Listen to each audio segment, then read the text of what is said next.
Sur la Lowari, les problèmes ne s'arrêtent jamais. Alors pour les oublier, les chauffeurs fument la drogue locale.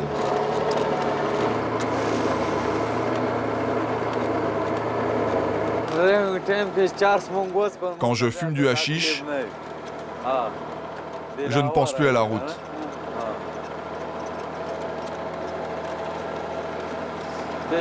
À tous les problèmes que je vais bientôt rencontrer. Et en plus, je ne réfléchis même plus au danger. La tête dans les nuages, Daoud devient un danger supplémentaire sur la route.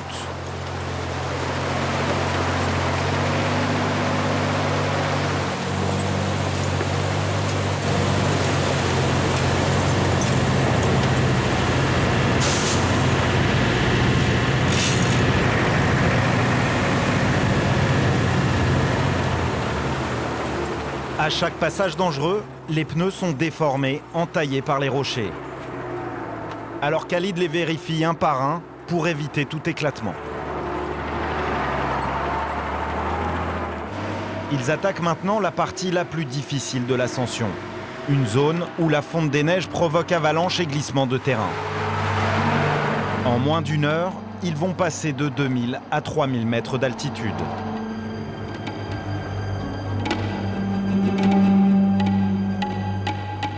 Une ascension a donné le vertige aux routiers les plus aguerris. Vas-y Khalid, descends, la route n'a pas l'air bonne devant. Le camion peine. Sur les pentes abruptes, la vitesse tombe à 10 km/h. 2800 mètres. Le manque d'oxygène accentue la fatigue et diminue la concentration. Le moindre geste devient alors un effort. Il faut lutter pour rester éveillé.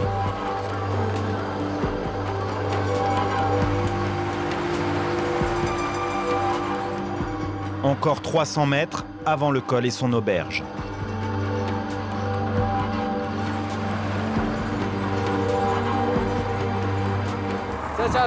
Ça y est, on est arrivé au sommet. Il fait vraiment froid ici. Regarde là-bas, c'est la zone des 45 virages. La descente est terrible, c'est vraiment très dangereux. Il faut freiner tout le temps et les freins chauffent. La route est si étroite que dans les virages, on ne peut même pas se croiser avec d'autres camions. Alors il faut être attentif et ne jamais lâcher son volant. Non, jamais. Devant l'auberge du col, les camionneurs vérifient que leurs marchandises sont bien arrimées. À l'intérieur, d'autres évacuent les tensions de la montée et se préparent pour la suite devant un bon plat de mouton bouilli, la spécialité de la vallée. Pour Daoud et son frère, il est temps d'attaquer la zone des 45 virages. À partir d'ici, tout devient un problème. La route est extrêmement glissante. J'espère qu'il n'y aura pas trop de neige fondue. Sinon, ça sera l'enfer.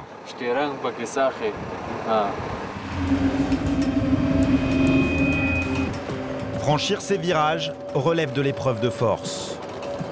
L'enjeu est simple, descendre sans jamais s'arrêter et prier pour ne pas croiser un autre camion dans les virages.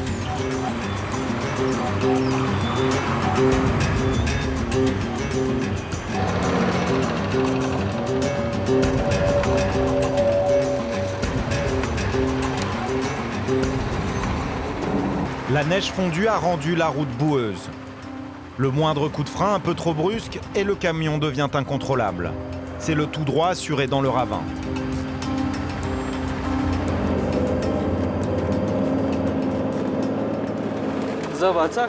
Quand ça glisse, je ne peux rien faire.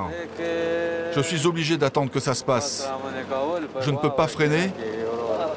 Et si je le fais, le camion peut partir n'importe où. Regarde, j'arrive même pas à tourner le volant, ça sert à rien.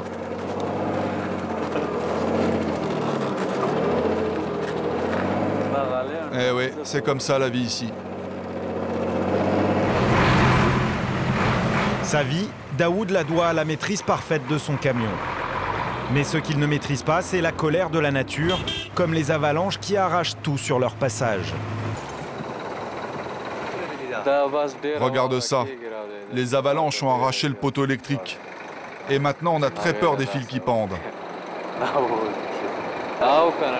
Si on touche les fils avec le toit du camion, ça fait fondre les pneus, mais surtout, ça peut nous électrocuter.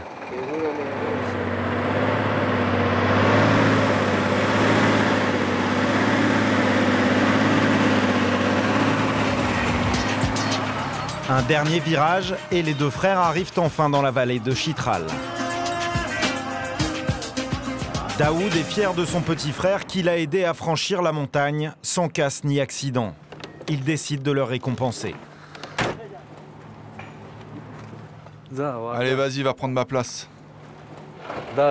Il doit commencer à apprendre le métier. Ça sera facile. Dans la région, pas d'école de conduite. Ce sont les aînés qui enseignent aux plus jeunes. Allez, avance. Engage-toi, il n'y a personne. Passe une vitesse.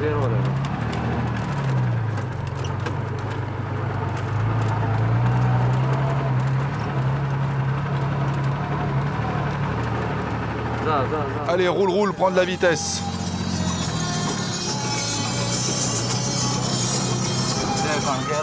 Passe une vitesse maintenant ou tu vas caler. Vas-y, change. Trop tard, imbécile. Freine maintenant. Tu m'écoutes ou je t'en remets une. Ne lâche pas ton volant, petit con. Je te dis de ne jamais lâcher ton volant, c'est trop dangereux. Allez, c'est fini, arrête-toi là maintenant. Allez, derrière ce camion. C'est fini. Mets le frein à main. Allez, dehors. Dégage. Dégage. Descends.